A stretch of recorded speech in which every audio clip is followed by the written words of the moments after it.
ભાવનગરમાં એક બ્રાન્ડેડ કંપનીનું મિલ્કશેક પીતા ખરાબ હાલતે નીકળ્યું।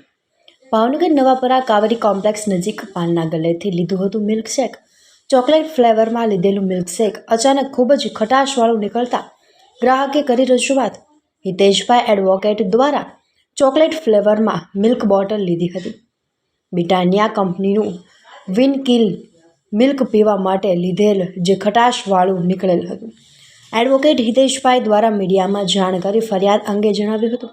હાલ ભાવનગર આરોગ્ય વિભાગ દ્વારા આ અંગે કોઈ કાર્યવાહી કરશે કે કેમ તે જોવું રહ્યું। ભાવનગરમાં અનેક વખત બ્રાન્ડેડ કંપનીના ખાદ્ય પદાર્થોમાં આવી નાની મોટી ફરિયાદો ઉઠવા પામે છે। ભાવનગર આરોગ્ય વિભાગ દ્વારા જો સમયસર યોગ્ય પગલાં નહીં ભરે તો ભવિષ્યમાં હજુ પણ આવા કેસ બનતા રહેશે। ભાવનગરમાં આજરોજ મિલ્કશેક બાબતે કોઈ ફરિયાદ થાય છે કે પછી તમામ સંકેલાઈ જશે તે આવનારા સમયમાં જોવું રહ્યું। મારું નામ હિતેશ કુમાર ઉદયસિંહભાઈ તોવર, હું એડવોકેટ છું અને ભાવનગર શહેરના નવાપરા વિસ્તારમાં મારી ઓફિસ ધરાવું છું। અત્યારે હું કોલ્ડ ડ્રિંક પીવા માટે, મિલ્ક પીવા માટે અહીંયા કાવેરી કોમ્પ્લેક્સ એક શોપ છે ત્યાં આવેલો। ત્યાં મેં બ્રિટાનિયા કંપનીનું મિલ્કશેક પીવા લીધેલું, જે મેં ઢાંકણું ખોલીને મોઢે માંડીને એક ઘૂંટડો પીતા મને ખાટું અને એકદમ ઘટ્ટ હતું, ખાટું લાગ્યું। જોયું તો એકદમ ખરાબ થઈ ગયેલું અને સ્વાસ્થ્યને હાનિ થાય એવું છે। સ્મેલ લેવાથી પણ ખાટી એકદમ સ્મેલ આવે છે।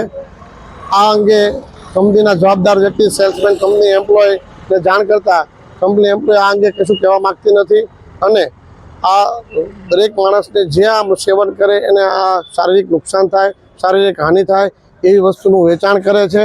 તો આની વિરુદ્ધ તાત્કાલિક અસરથી આ કંપની વિરુદ્ધમાં કાયદેસરની કાર્યવાહી થાય તે માટે હું સમય મેળવી આ બધા પ્રેસ રિપોર્ટરને બોલાવીને પ્રેસ આઉટ કરવા માગું છું। આ બ્રિટાનિયા કંપનીનું બ્રાઉન શેક નામનું લિક્વિડ છે, દૂધની બનાવટ છે, મિલ્કશેક છે, જે ખરાબ થઈ ગયેલું છે।